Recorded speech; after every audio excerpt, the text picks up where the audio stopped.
Hello all, welcome to XYZ। हाल ही में पूरी दुनिया में ट्रेंड कर रही फिल्म ऑब्सेशन सिर्फ $750,000 के बजट में बनाई गई थी, लेकिन अब तक ये लगभग $100 मिलियन से भी ज्यादा की कमाई कर चुकी है और अभी भी थिएटरों में चल रही है। इसने जबरदस्त मुनाफा कमाया है, लेकिन आखिर ये फिल्म इतनी बड़ी हिट क्यों हुई? हर साल बहुत सारी हॉरर फिल्में आती हैं, फिर यही फिल्म इतनी बड़ी हिट क्यों बनी?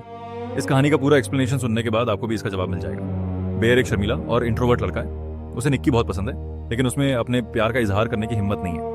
वो पहले एक डाइनर में वेटरों के साथ कई बार प्रैक्टिस भी करता है कि निक्की से अपने दिल की बात कैसे कहे, लेकिन फिर भी उसका कॉन्फिडेंस नहीं बन पाता। घर लौटने पर उसके साथ एक बहुत दुखद घटना होती है। उसकी पालतू बिल्ली बहुत सारी गोलियां खा लेती है और मर जाती है। बेयर उसे एक ट्रैश बैग में डालकर सफाई करता है और दुखी होकर बैठ जाता है। लेकिन यही फिल्म एक महत्वपूर्ण हिंट देती है, आखिर कोई बिल्ली इंसानों की दवाइयों की पूरी बोतल कैसे खा सकती है। इस बात से बेयर के कैरेक्टर के बारे में एक बड़ा संकेत मिलता है, जिसका पता आगे चलकर लगेगा। कुछ समय बाद बेयर निक्की के लिए गिफ्ट खरीदने एक गिफ्ट शॉप जाता है। वहां उसे वन विश विलो नाम की एक अजीब चीज मिलती है। इसके नियम बहुत आसान है। पैकेट खोलते ही उसमें से म्यूजिक बजता है, फिर आपको अपनी इच्छा मांगकर उसे बीच से तोड़ देना होता है। ऐसा करने से आपकी इच्छा पूरी हो जाती है। बेशक ये सिर्फ एक मजाकिया गिफ्ट आइटम लगता है और कोई भी इस पर विश्वास नहीं करेगा, लेकिन बेयर मजाक मजाक में उसे खरीद लेता है। एक दिन बेयर, निक्की और उनके दोस्त इयान और सारा साथ में पब जाते हैं। ये चारों एक म्यूजिक स्टोर में काम करते हैं और वहीं दोस्त बने थे। सारा बेयर को पसंद करती है, लेकिन उसने कभी उससे अपने दिल की बात नहीं कही। दूसरी तरफ बेयर सिर्फ निक्की से प्यार करता है, इसीलिए सारा पर ध्यान नहीं देता। उस रात पब से लौटते समय बेयर निक्की को उसके घर छोड़ने जाता है। वह कई बार सोचता है कि उसे गिफ्ट दे दे, लेकिन डर की वजह से ऐसा नहीं कर पाता। तभी निक्की सीधे उससे पूछ लेती है, अगर तुम मुझे पसंद करते हो तो अभी बता दो। लेकिन बेयर फिर भी हिम्मत नहीं जुटा पाता। वह कह देता है, ऐसी कोई बात नहीं है, हम सिर्फ दोस्त हैं। निक्की यही सोचकर घर के अंदर जाने लगती है कि बेयर के मन में उसके लिए कोई फीलिंग नहीं है। उसी समय बेयर वन विश विलो निकालता है और इच्छा मांगता है, दुनिया में सबसे ज्यादा निक्की सिर्फ मुझसे प्यार करे। जैसे ही वह उसे तोड़ता है, सब कुछ बदल जाता है। निक्की अचानक वापस उसकी तरफ लौट आती है। उसका पूरा व्यवहार बदल चुका होता है। वो बिल्कुल किसी और इंसान जैसी लगती है। अभी तक जो निक्की सामान्य थी, अब अचानक बेयर के प्रति पागलों जैसी दीवानगी दिखाने लगती है। हालांकि बीच बीच में असली निक्की भी बाहर आने की कोशिश करती है, लेकिन ज्यादातर समय उस पर किसी दूसरी ताकत का कब्जा रहता है।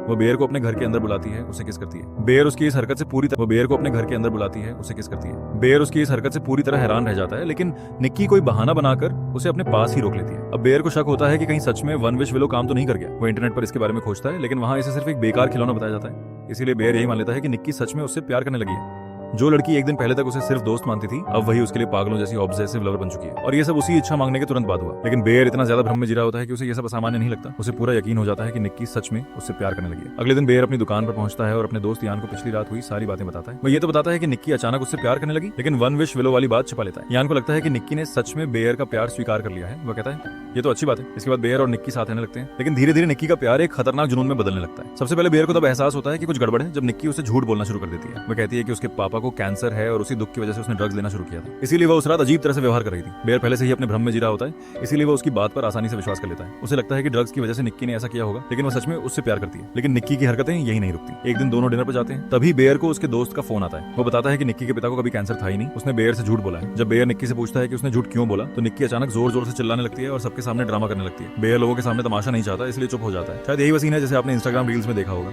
उसी रात करीब 3 बजे बेयर की नींद खुल जाती है। वो देखता है कि निक्की उसके पास नहीं है। वो उसे ढूंढने लगता है। तभी उसे पता चलता है कि निक्की कमरे के एक कोने में छिपकर बैठी है। बेयर पूछता है, तुम वहां क्या कर रही हो? निक्की मुस्कुराकर कहती है, जब तुम सोते हो तब तुम्हें दूर से देखना मुझे बहुत अच्छा लगता है। ये सुनकर बेयर के होश उड़ जाते हैं। फिर भी वह किसी तरह दोबारा सोने की कोशिश करता है। अगली सुबह जब बेयर काम पर जाने के लिए तैयार होता है, तो वह देखता है कि निक्की ने उसके लिए सब कुछ तैयार कर रखा है। तो रखा तक है, उसने उसका लंच भी बना दिया है।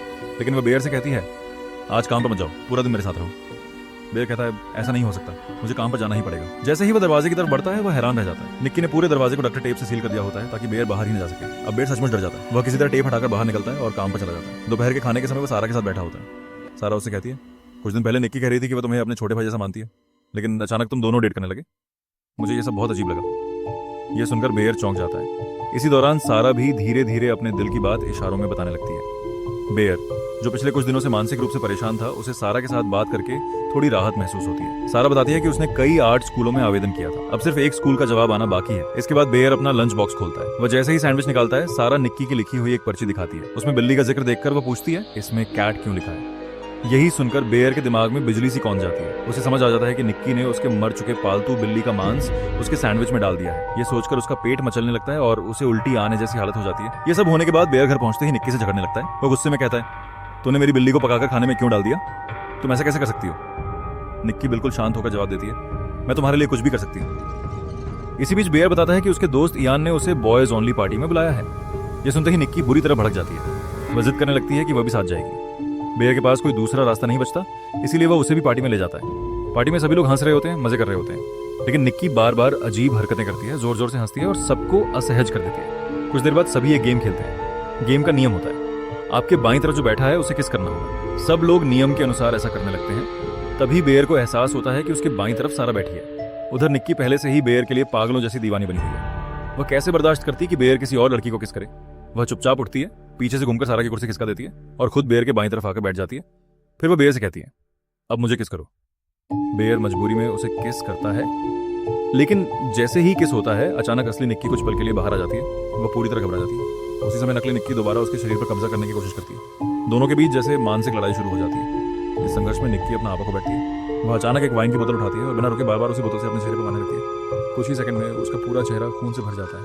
ये सब देखकर बेयर पूरी तरह डर जाता है। वह तुरंत निक्की को उसके घर छोड़कर अपनी कार में बैठ जाता है। अब उसे समझ नहीं आता कि आखिर उसके साथ क्या हो रहा है। घबराकर वह वन विश विलो वालों को फोन करता है। उधर से उसे सिर्फ एक ही बात बताई जाती है, अगर तुम अपनी इच्छा को खत्म करना चाहते हो तो सिर्फ एक ही तरीका है, तुम्हें मरना होगा। यह सुनकर बेयर के पैरों तले जमीन खिसक जाती है।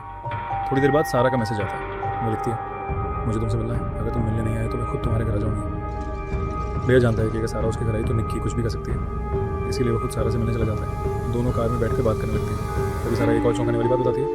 वह कहती है, निक्की और यान पहले फ्रेंड्स विद बेनिफिट्स जैसे रिश्ते में थे, क्या तुम्हें किसी ने नहीं बताया। यह सुनकर बेयर पूरी तरह हैरान रह जाता है। उसे विश्वास ही नहीं होता कि यान भी उससे ये बात छिपा सकता है। इसके बाद सारा बताती है कि उसके आर्ट स्कूल से एक लेटर आया है। वो कहती है, मुझे अभी तक नहीं पता कि मेरा एडमिशन हुआ है या नहीं, मैं चाहती थी कि ये लेटर तुम्हारे साथ मिलकर हो। बेयर को पहली बार लगता है कि कम से कम सारा ही एक ऐसी इंसान है जो उसकी सच में परवाह करती है। लेकिन उसी पल अचानक कहीं से निक्की दौड़ती हुई आती है। वह एक बड़ा पत्थर उठाकर कार की खिड़की तोड़ देती है। बेयर को समझ पाता है, उसे पहले ही निक्की उसी पत्थर से सारा के चेहरे पर लगातार वार करने लगती है। कुछ ही पलों में वह सारा की बेरहमी से हत्या कर देती है। बेयर सदमे में जम जाता है। इतना सब करने के बाद भी निक्की बिल्कुल सामान्य आवाज़ में बेयर से कहती है, चलो अब इसकी लाश को छुपाते हैं। सारा की मौत के बाद बेयर पूरी तरह टूट जाता है। वह सीधे उसी गिफ्ट शॉप पर पहुंचता है जहां से उसने वंश विलो खरीदी थी। वह दुकानदार से पूछता है कि यह श्राप से छुटकारा पाने का कोई और तरीका है या नहीं। दुकानदार बताता है कि सिर्फ दो ही रास्ते हैं। एक, या तो जिसने इच्छा मांगी है वह मर जाए। दो, या फिर कोई दूसरा व्यक्ति ऐसी इच्छा मांगे जिससे पहली इच्छा उल्टी रिवर्स हो जाए। यह सुनते ही बेयर के दिमाग में एक आइडिया आता है। वह तुरंत 2-3 वन विश विलो खरीदता है और भागते हुए यान के घर पहुंच जाता है। लेकिन उससे पहले वह खुद एक और इच्छा मांगने की कोशिश करता है। वो दूसरी विलो तोड़ना चाहता है लेकिन वह टूटती ही नहीं। तब उसे पता चलता है कि एक इंसान सिर्फ एक ही इच्छा मांग सकता है। अब वह यान को पूरी सच्चाई बताता है, लेकिन यान उसकी किसी भी बात पर विश्वास नहीं करता। बेयर उससे विनती करता है, प्लीज़ तुम एक इच्छा मांगो और मेरी इच्छा को रिवर्स कर दो। उसके बाद तुम और निक के साथ रहना, मुझे बस इस मुसीबत से बचा लो। लेकिन यान को यह सब मजाक लगता है। वो कहता है, अगर ये सच में काम करती है तो मैं एक छोटी सी इच्छा मांगता हूँ। वह इच्छा मांगता है, मुझे $1 बिलियन मिल जाए, और विलो को तोड़ देता है। अगले ही पल आसमान से नोटों की बारिश शुरू हो जाती है। अब बेयर को यकीन हो जाता है कि ये सब सच है, लेकिन अब बहुत देर हो चुकी होती है। वो पूरी तरह निराश हो जाता है और समझ जाता है कि अब उसके पास मरने के अलावा कोई रास्ता नहीं बचा। जब वह घर लौटता है तो निक्की फिर उसी पागलपन के साथ उससे लिपट जाती है। वह बार बार कहती है, मुझे छोड़कर मत जाओ, हमेशा मेरे साथ रहो। इतना ही नहीं, वह बेयर के ऊपर उल्टी भी कर देती है। उसी समय ईयान भी उनके घर पहुंच जाता है। निक्की अचानक बंदूक निकालती है और बिना एक पल सोचे ईयान के सिर में गोली मार देती है। ईयान वहीं मर जाता है। अब बेयर पूरी तरह टूट चुका होता है। वह बाथरूम में जाता है और वही गोलियों की बोतल उठाता है जिनसे उसकी बिल्ली की मौत हुई थी। वह एक साथ बहुत सारी गोलियां निकल लेता है, लेकिन तभी वह रुक जाता है। जब वह बाहर आता है तो देखता है कि जो अतिरिक्त वन विश विलो वह लाया था उनमें से एक निक्की के हाथ लग चुकी है। निक्की उसे तोड़कर एक नई इच्छा मांगती है, बेयर हमेशा मेरे साथ रहे। इच्छा पूरी होते ही इस बार बेयर भी उसी तरह पोजेस्ड हो जाता है जैसे पहले निक्की हुई थी। कुछ देर तक दोनों सोफे पर साथ बैठते हैं। ऐसा लगता है जैसे दोनों एक दूसरे को बेहद प्यार करते हैं, लेकिन बेयर पहले ही बहुत सारी गोलियां खा चुका होता है। कुछ ही देर में जहर अपना असर दिखाता है और बेयर की मौत हो जाती है। निक्की पहले कुछ पल तक रोती है, लेकिन जैसे ही बेयर मरता है उसकी पहली इच्छा का असर भी खत्म हो जाता है।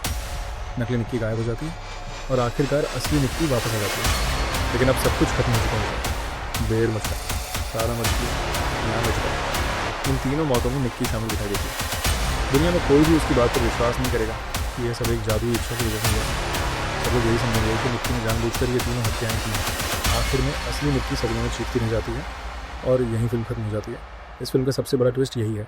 पूरी फिल्म देखकर हमें लगता है कि निक्की बेयर के लिए ऑब्सेस्ड हो गई है, लेकिन सच ये है कि इस पूरी कहानी की शुरुआत बेयर ने की थी। उसने अपनी स्वार्थी इच्छा से निक्की की आज़ादी छीन ली। फिल्म में कई बार उसके पास सब कुछ रोकने का मौका था, और बार बार उसी झूठे रिश्ते को बनाए रखने की कोशिश करता है। मैंने असल में निक्की नहीं बल्कि बेयर ही निक्की के लिए सबसे ज़्यादा ऑब्सेस्ड था, इसीलिए फिल्म का नाम ऑब्सेशन रखा गया है। ये निक्की की ऑब्सेशन की कहानी नहीं बल्कि बेयर की ऑब्सेशन की कहानी है। शायद यही वजह है कि दुनिया भर के इतने सारे लोग इस फिल्म से जुड़ पाए और ये इतनी बड़ी ब्लॉकबस्टर बन गई। तो दोस्तों, यही थी ऑब्सेशन मूवी की पूरी कहानी। अगर ऐसी